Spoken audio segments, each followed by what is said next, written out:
I'm so blown away to be here. I can't even contain myself. I was raised in the city, and starting from the age of 11, and so it's just very familiar territory. And of course, the family energy is pretty big here in some ways. I think there's a memorial that's being created for Eisenhower, so that's really thrilling. It's been amazing to be in this family and to get to know the kind of man he was, and to feel very linked to the same sort of mission, the same sort of intention. Just a lot about human sovereignty, a lot about unity, a lot about just what it means to really look out for the human race and not be in a power structure mentality that, wants to limit or control or enslave that we are kind of seeing out there in the government world. I'm not going to talk about the current administration just to allow everybody to be where they are at with it. But there's just a lot about consciousness that we're talking about, and there's a lot about disclosure that I'm sure people have started to tune into, and the whole concept of ascension. So these are sort of the topics that I focus on. But I do want to thank everybody who put this event together, and just, the importance of us all gathering is so huge, because we really need unity more than anything else. I mean, when we look at it, and we look at the wars, we look at the conflicts, we look at just everything that's going on with all these fires in California and wherever, disasters might strike. One of the most important things is that we don't divide ourselves from each other, and we allow these opportunities to come together to put our focus and tension on healing, rehabilitation, transformation, and to really understand what these times are all about. Because this is a cycle that we haven't seen in a really long time. It happens about every 26,000 years, and it's called a stellar activation cycle. And but I do want us to all, like when we meditate today, just really send prayers out to those in California that are really struggling with those fires. But we have to understand there's a different war that is being played out, and it's a war on consciousness. It's been going on for a long time.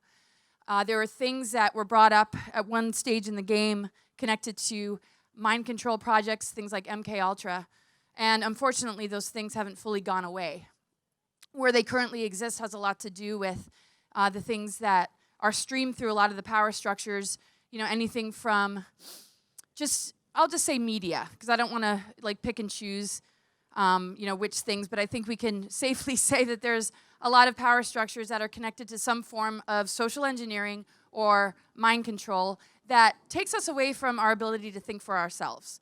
And in a way, maybe their intention is to be able to manage us because there's so many of us, but that really robs us of what this window period is all about. So this is a great opportunity to really step into the truth frequency. And to me, being sovereign is a prerequisite to unity. How can we possibly come together if we're not representing the truth of who we are? And when we're not representing the truth of who we are, we tend to compete, battle, try and convince others to go our way or think the way that we want them to, and then we become the very thing that we're trying to stop, because that's a form of mind control or manipulation, or sort of that conditional love where if you don't think like I do, then forget you, or, we see all these battles between the right and left. And so I like to step away from all that. As much as I'm maybe part of a presidential family, I couldn't even pass the government test in high school. They're like, aren't you related to a president? You can't pass the government test. I was like, I don't know, governors and 4 years of, just the whole structure of it all, I never really understood. I've put my attention in other places, though.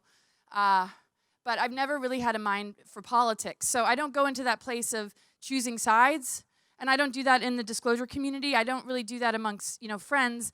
I like to just keep myself, as an observer, and my priority or goal is to empower the human race and the potential that we all hold. The power of the human spirit is so vast and so huge, and it can overcome anything. And I like to just focus on that and the exposure of crimes against humanity, the things that need to be called out, the things that we cannot tolerate anymore. We need to protect our children. We need to be okay with handling some very difficult news. I mean, I think sometimes we all just want to sort of shut down and not go there. Some stuff is so hard to swallow that one might even not even think it exists. It must be some sort of mistake.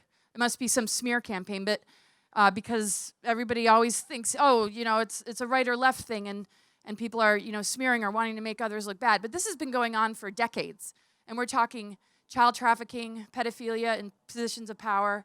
We're talking about a really, really corrupt thing that we need to pay attention to. And it's not about jumping all over anybody who gets accused. It's about supporting a fair trial so that victims can be taken seriously, so that we can put an end to this, so that we can get our beautiful country back and enjoy this incredible world that we live in. And unfortunately, it's really up to the human race to divorce itself from the imposters and the things that are hooking our belief systems in, our hopes, our dreams, our fears, our anxieties, and really begin to look at what's available to us right now. So in this ascension window, and the word ascension can be kind of difficult for some to wrap their heads around.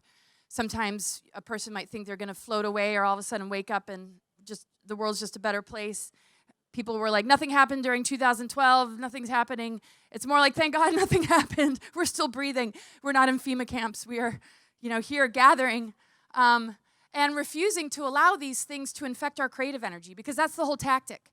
If we listen to something and we fear it or believe in it, it all of a sudden infects our creative energy. So what we generate into our environment, what we co-create, is a part of the very things that we don't want to see, because we feel powerless. We've been taught that we don't have any real power. Now, we might exercise power, but not understand divine power. We might exercise ego. We might try and enforce our opinion on others. We might try and control certain situations. But I mean like real divine power, where we recognize that we're co-creating the future. But we have to protect our creative energy. We have to protect our creative channels from instructions that do not serve us, from propaganda that we don't want to be a part of. And that's a simple boundary of saying no and inviting in something far greater and far higher, because we haven't even begun to recognize ourselves. There was a time when we were like 12-strand DNA and beyond. We were able to come and go from the physical as we pleased. And now we're just like trying to wrap our heads around the fact that there might be extraterrestrials when we're these advanced beings just as much as they might be. We're in a multidimensional cosmos, and there's all sorts of life going on, but it's still a part of who we are.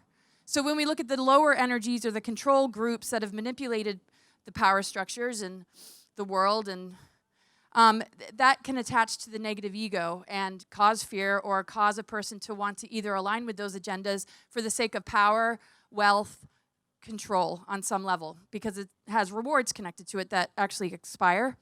When we look at the higher dimensional forces, that really relates to things that we're beginning to recognize in ourselves. So we've been in sort of this compromised DNA, and we've been just in this world where survival issues are huge. We see, hospitals filled with people that are struggling with illness. We're dealing with a very imbalanced structure when it comes to resources. And adversity is a really great way to, control us, trauma. So if we can recognize that any time adversity strikes, it's an invitation for us to get closer to ourselves and get to know ourselves more, then we won't be so maybe driven to give our power away to have somebody else solve it for us. So I have gone through a lot of adversity, just like anyone. And I'd learned eventually, like, this is actually helping me to really know who I am and what I'm made of and what I'm able to heal, what I'm able to clear, what I'm able to dream and envision, and how to get out of sticky situations. I was recruited to go into a secret space program at one point in my life. I won't get into it too much. You want all the kind of nitty-gritty, crazy stuff, you can go over the tent later on. I'll be doing a talk there. But there is a secret space program. It's very hard to wrap our heads around. So the best thing is to have an open mind, but to exercise discernment. Because unity consciousness isn't about the old paradigm in a new form, where we put leaders in a position where we are dependent on them, or we put them on a pedestal only to rip them off later if we find out they're actually human, just like the rest of us. It's a chance for us to hear each other's stories and to invite people that have maybe a story or experience that they don't feel comfortable sharing to feel more community and more permission to share it. It doesn't mean we have to 100% believe each other, but we can hold space to just have a greater conversation, to be able to say, hey, this is what I went through, this is what I've been seeing, and maybe find where the dots connect to either validate the fact that it was a real experience, or maybe something simulated, maybe something coming in from somewhere else. But the whole point is we need to be a part of this greater conversation and feel really, really empowered, because I wouldn't be up here unless my mission was to assist people in walking away feeling stronger and better in who they are, knowing that this window period, we're in alignment with what's called the galactic core. So what this means on a more sort of out there level is Milky Way galaxy and Andromeda are becoming one again. This is impacting actually our 8th and 9th chakra, which is beyond our 7 chakras. We're not taught that there's a whole lot more than the 7th chakra, so we tend to maybe not gravitate towards that kind of information. But in this ascension window, as we're in alignment with the galactic core, it really means that the Earth has recovered from a lot of cataclysms, a lot of disasters, and a lot of wars, and now it's ready to really allow the 0-point unified field to be anchored in the core of this planet, which is the mother arc, which is the 13th gate.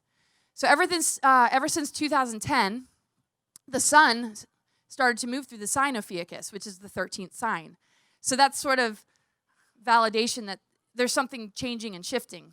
And in actual fact, the ascension timeline switched over to this mother goddess energy that is something that's more about the planetary consciousness as a whole and more about that energy that exists within all of us that's beginning to upgrade our DNA, coming into balance with the masculine. Because if we look at it beyond gender, and we recognize it as energy circulation in our body, right and left side of our bodies, circulation, and we start to recognize the importance to illuminate that divine blueprint within and work on our outer relationships to help us to see the progress we're making inside by paying attention to what's going on the outside, we can begin to heal our DNA and begin to synthesize these polarities.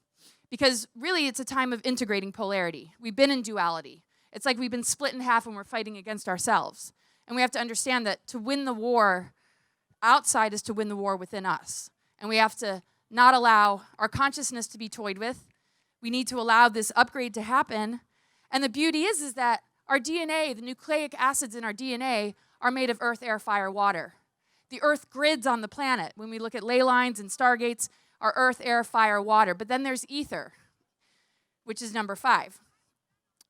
Ophiuchus, the 13th sign, is actually ruled by the ether. It's the only zodiac sign that is ruled by ether. Everything else is earth, air, fire, water. You know how people walk around like, I'm an Aries, fire sign, Libra, air sign, Taurus, earth sign. Well, ever since 2010, the souls that are coming in, because we don't all have to change our astro chart if you guys are into astrology because of Ophiuchus, but all the kids born after 2010 would want to be included in that 13th sign. So now we've got the ether online. That actually was an element that was somewhat blocked, because there's control groups that have tinkered with the earth grids and the stargates so that we wouldn't have access to this ether. Because ether helps us to create soul alchemy, and soul alchemy means that we turn the lead into gold. It means we can heal ourselves. It means we can do things that we are not used to being able to do, like higher spiritual gifts, I guess you could say, but they're more a birthright than a gift. It's our capacity to not only manifest in a really powerful way, but also to use very powerful abilities to really remind ourselves that spirit holds dominion over matter, over physical matter. And we're getting out of these dark cycles where physicality has held dominion. Our spirit has been suppressed. We've been in this imbalance with the masculine and feminine within ourselves. And it's been playing out with all this conflict that we see. So now that we have the opportunity to upgrade our DNA and connect into the ether, the power of our healing abilities is going to continue to increase. The problem is, though, the stuff that tries to keep us from this awareness is starting to always increase. It always just wants to find some way to throw us off and distract us and take us away from the goal. And that comes through all sorts of things. We got different technologies that are compromising the earth grids, or have been for the last 26,000 years, to create reversal spin so that we digress. And all that's being corrected now that the ether is online. So what's important is that we don't have to try and over-strategize how we're going to advance ourselves as a human race. We need to get away from the distractions and the disempowerment and the manipulations and get our consciousness back, because it's already encoded in nature that we can advance now. like we have never been able to advance before. And that comes with, grounding into the earth. Because really this shift is about getting closer to the earth and recognizing that this is the benevolent being we've been waiting for, and same with ourselves. And as we create this alignment, and here's the monument, kind of like a spinal column, sitting there taking a deep breath, grounded into the ground, everything starts to just switch on. You'll notice the world around you begin to improve a little bit, and we have to understand that the earth responds to us. So if we're seeing disasters happening, if we see all these fires and this and that, or our water's contaminated with radiation, and our skies, sprayed with this mysterious mist that some people are still trying to figure out what the heck that is, if we can understand that that's a mirror of our own inner elemental health, and we take it upon ourselves to do the inner work and clear our negative ego, then we begin to clear our inner elements. And with the aid of the ether, which is the great purifier, us all, each and every one of us taking that step, we're going to notice a different world around us because the earth responds to us. So if we clean our water element, it's going to help the oceans to clear. If we clean our air element and get out of any kind of mind control, I'm sure the skies will clear.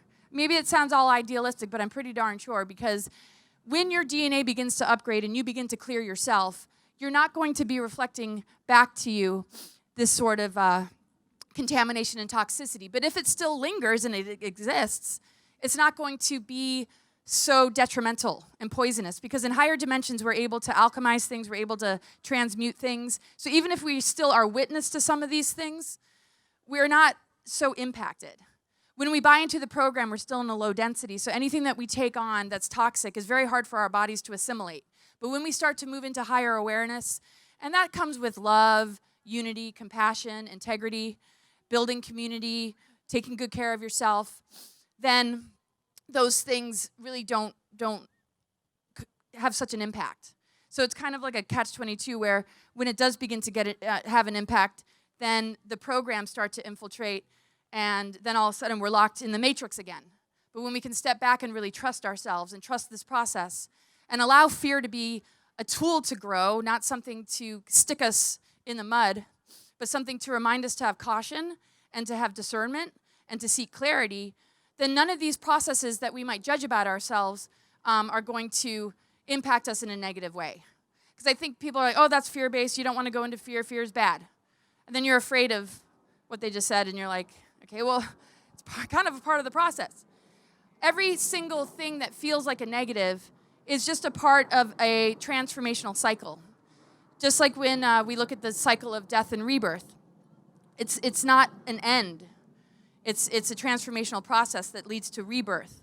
And the thing is, if we can maintain the physical and go through these death rebirth experiences and still maintain the physical shell, we're going to find that our physical vessel advances. But if we find that our physical vessel doesn't advance, it's okay, because our consciousness can still move through these gateways. And it takes a while for physical density to catch up, especially because we have to wake up in it every day and it's in our face. So it's not the easiest thing to all of a sudden just be completely clear and completely over all of it. But it's that rededication, it's that commitment, and it's energy maintenance. It's no different than when we are making a meal in the kitchen, and it's creative and it's great, but we have dishes to clean. And if we don't tend to them, then a bunch of bugs show up and maybe rats or mice. And so if we don't work with our own energy maintenance when it comes to our mental, emotional, spiritual bodies, the same thing happens. Accumulation sets in. Entities and beings and what is called archons begin to attach to us. They begin to throw us into despair, depression, helplessness, suffering. So if we can just look at it like a kitchen that just needs to be cleaned and just go in there and give ourselves the time and space to remove what doesn't serve us and re-clarify our visions and goals and reset that energy in our creative channels, then we can, kind of move on. What happens is, and what we've been taught is, oh, something's wrong with you. Oh, maybe you need to go on medication. Or maybe you're just having a really hard time and everything's just messed up and you're messed up. And it's kind of like we're born into a gaping wound. So we've had a lot stacked against us from day one. So it's really important that we're not ashamed of that and that we can be transparent with each other and at least grow up enough to admit where we're hurting so that we can come together and rehabilitate together so that you know that there's somebody that can give you a hug or give you, some great advice maybe about an herbal supplement, or maybe there's a shoulder that you can cry on. We've been in a society where it's all about appearances, and everybody wants to sort of hide those things. But then again, that accumulation can become detrimental. And that's what really is the basis of illness, is unprocessed energy, where we haven't had a chance to release it, so therefore the body takes over and says, okay, if you're not going to release it, I'm going to try and get your attention in this way. And then we get even further away from ourselves because we're like, ah! But then if we can think twice, we can listen to the message that the body's trying to tell us. And that's on every level. So we got to listen to the messages that the earth is trying to tell us. There are technologies at work. It's not all nature. We have to understand that there's energy weapons out there. And I'm going to get in more detail when I do my other talk. But the thing is, if we can harness our creative power, when we can raise our vibration beyond any sort of lower weaponry, then we're in charge of the elements as a co-creator with Mother Earth. And we're a part of these planetary alignments because we're conduits. We haven't bought into the program. We haven't given our power away, because when we give our power away, it actually feeds these technologies. Those technologies wouldn't be able to operate without our energy. So it gets siphoned from us like a battery, and then it's used to create scenarios that we really don't want. And it's actually capable of engineering a timeline that we wouldn't want to be on. So we just kind of have to step back. Humor is really helpful. I like to make fun of everything to just keep the laughter alive. Some things aren't that funny, though, of course, but... And just remember, this is a crazy dream that we're all participating in. We have a lot more creative abilities than we can imagine. So next time you put on the news, next time you see something going on, let it serve as a reminder of what we need to do as individuals. Every single one of us has this similar purpose. I do a lot of readings, and people are wondering, why am I here? What's my purpose? Well, we all have a very shared purpose of finding our sovereignty, and that comes through being authentic. Don't be afraid of who you are. And I like to say, there's 7 billion people on the planet. If you lose a few friends, there's plenty out there. Plenty of new friends to make. No big deal. And it's good, because that's a layer of yourself that's saying goodbye. When somebody walks out of your life, it's like you're shedding skin too. And you get to emerge into more of a complete version of yourself that people will resonate with, because you move on, and that's the way energy works. You meet people that are a vibrational match. And of course, sometimes we get challenged, and that allows us to be strong. So anything that feels like adversity, we have to look at it like just a way to be in the spiritual gym, getting just a stronger sense of being senior to these lower forces, and overcoming them through allowing them to strengthen us, turning all weapons and assaults into a tool for our highest growth instead of something to cause us victimization.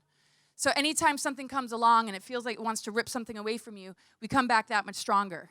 So in the face of whatever's in front of us, we have to do that as a community, to come together that much stronger, to not let it weaken us. And if it does, to hold space for the process that is necessary in order to clear, so it doesn't accumulate. Because that kind of stress can isolate people. They feel very alone. So enough with the facades. Let's come together. Let's focus our intention today in this meditation and join in with a beautiful intention for ourselves, for humanity, for Mother Earth, and know that our creative intention is more powerful than anything else.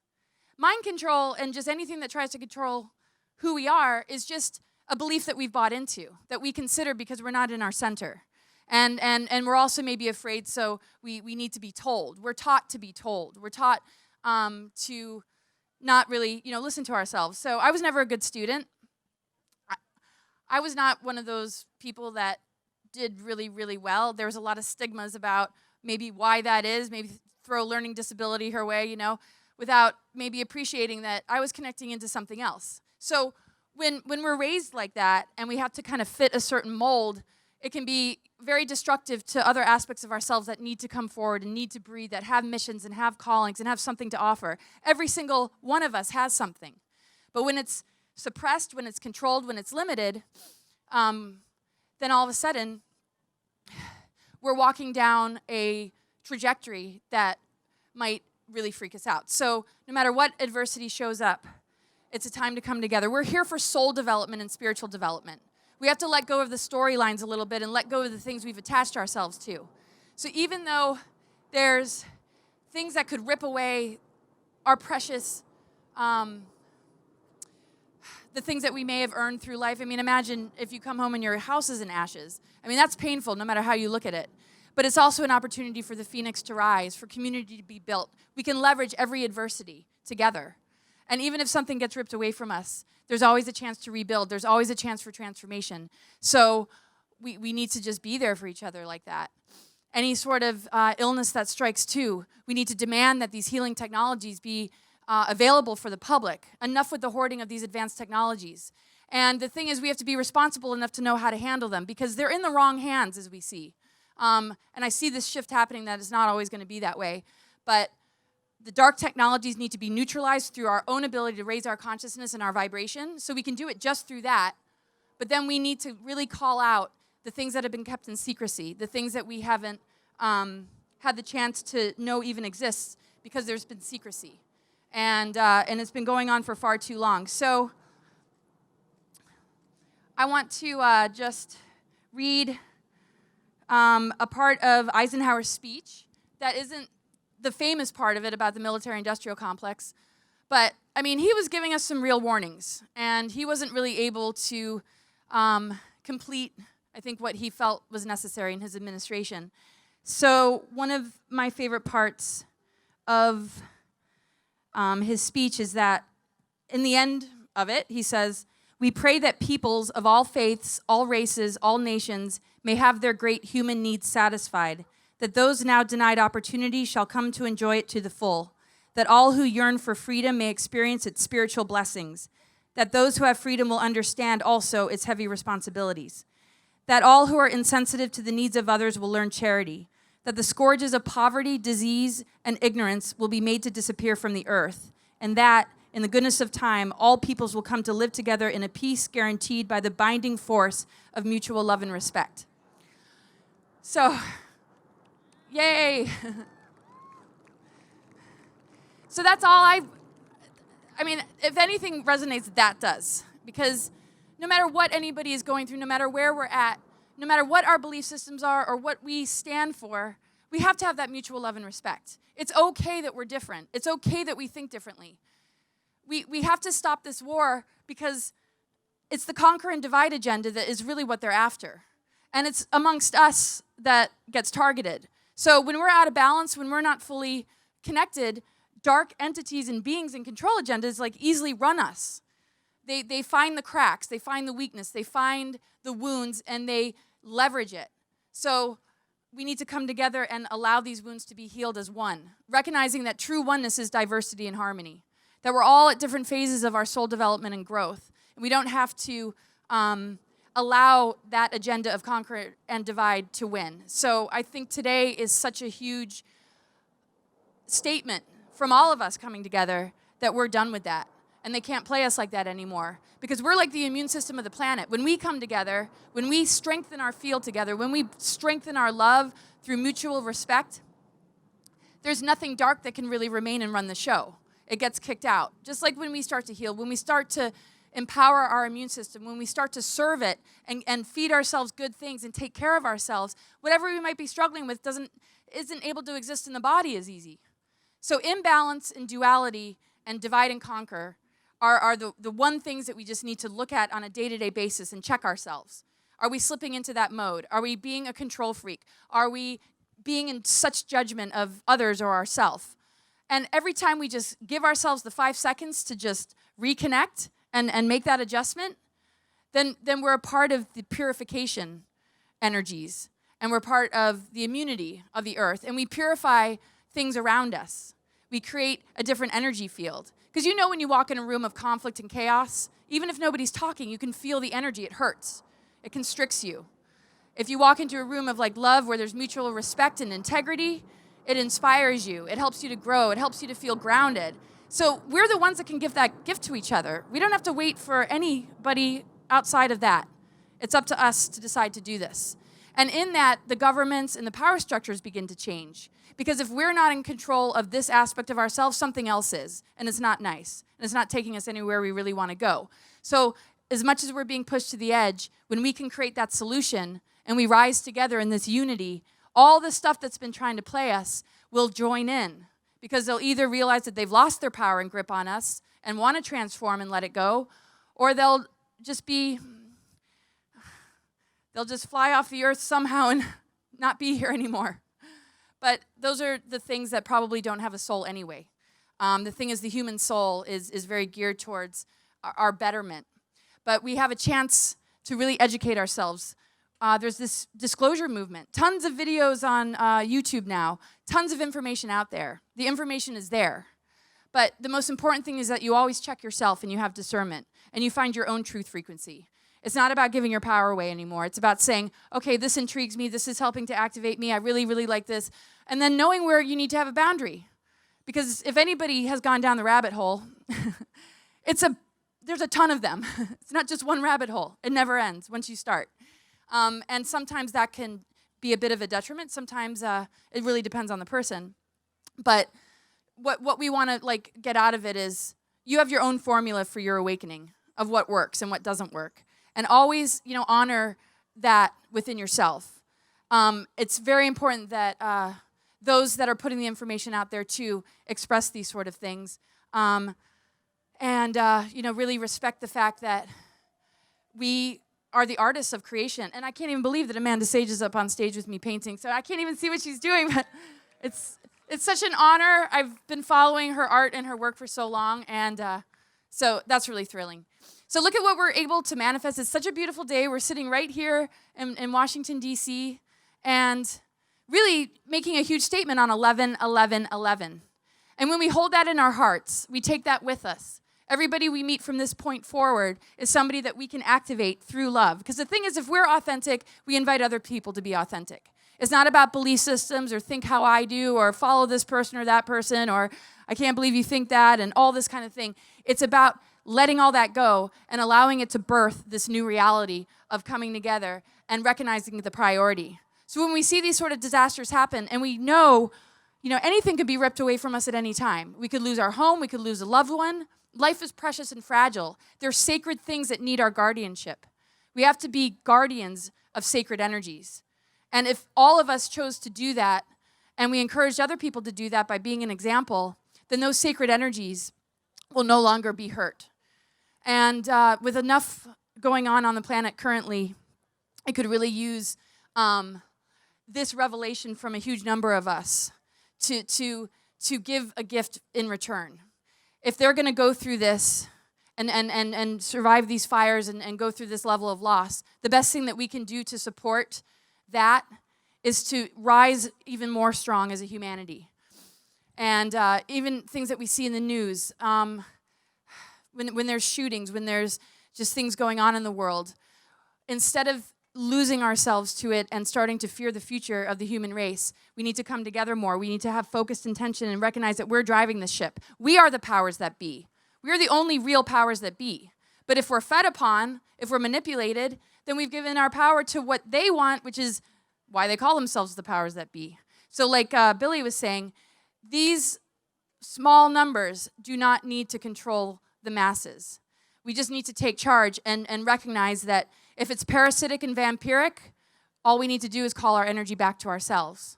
And it's through getting our minds back, getting our hearts back, getting our sovereignty back, and feeling empowered even when adversity strikes. Not judging the negative, allowing the negative to be a teacher. And really recognizing that we're just in an opportunity to grow. And that it's something that we can receive. So when I talk about the astrology, when I talk about this particular window period, there's also another thing that the Mayans understood connected to the Venus transits. For thousands of years, the planet Venus in the sky has drawn a perfect pentagram in the sky and a sacred geometry of a rose. So astronomers and astrologers who were following the orbit of Venus noticed, wow, it forms a perfect star in the sky.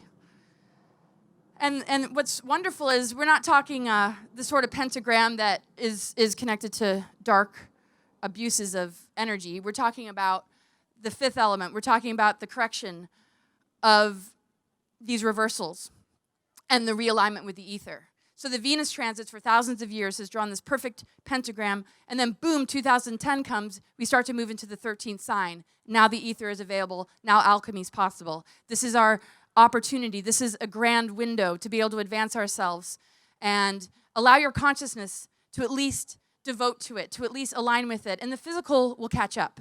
Don't worry about how long the physical takes, but physical density clearly moves a lot slower than spirit or consciousness. But as long as we align and we get the compass pointed in the right direction, the physical is going to follow. So it's even as easy as just walking barefoot on the earth, just being a loving person, taking good care of the self, and just being open to receive. The thing is, we've been in such an information age to the point where there's information wars, and it's all in our head. So on a symbolic level, it's like we're moving out of the tree of knowledge that's been targeted with mind control, and we're moving into the tree of life, which is the rebuilding of our DNA template based on unity, based on harmonizing the masculine and feminine within ourselves. And again, we could just observe a week of our lives and see where things are a little bit off and where things need a little bit of adjustment, and just be hypervigilant and just allow just the flow, and just notice. What is your body trying to tell you? What is your heart trying to tell you? What emotions do you need to release? What inspires you? And where do you need boundaries? You know, we have to give ourselves more permission to just really operate from that truth frequency. And then that's a magnet for the outer truth, because the two become one. And that's how we have discernment. Authenticity is the best way to polish your BS meter. So when you're yourself and you're in your own truth, it's very hard to be played and fooled, because it's only when we're afraid or we're not really in our bodies or we're allowing something else to come in do we begin to freak out and look for things outside. So we have to know that this shift is coming from the inside out. It's an initiation process. And there's great forces out there that are throwing us into these initiations. They're not always comfortable because we don't know their initiations. Like, for example, Uranus is the planet of shock and upheaval that leads to great awakening. But the shock and upheaval part is really difficult at times. Yeah. The shock and upheaval part can make us feel like we're going to have a breakdown. But then on the other side of it, we get closer to the truth. Pluto throws us through transformational processes. Sometimes we feel like we're dying, and the next thing you know, we're even more in our power. So just with grace and ease, just, tackle this amazing human journey from the best of yourself. And don't forget who you are, because this is a time of really, really remembering. And the community is building, so you're not alone. And we're all here, for each other, and we're going to really empower this and throw it out there to the world and set a new intention and be this shift. Thank you, everybody.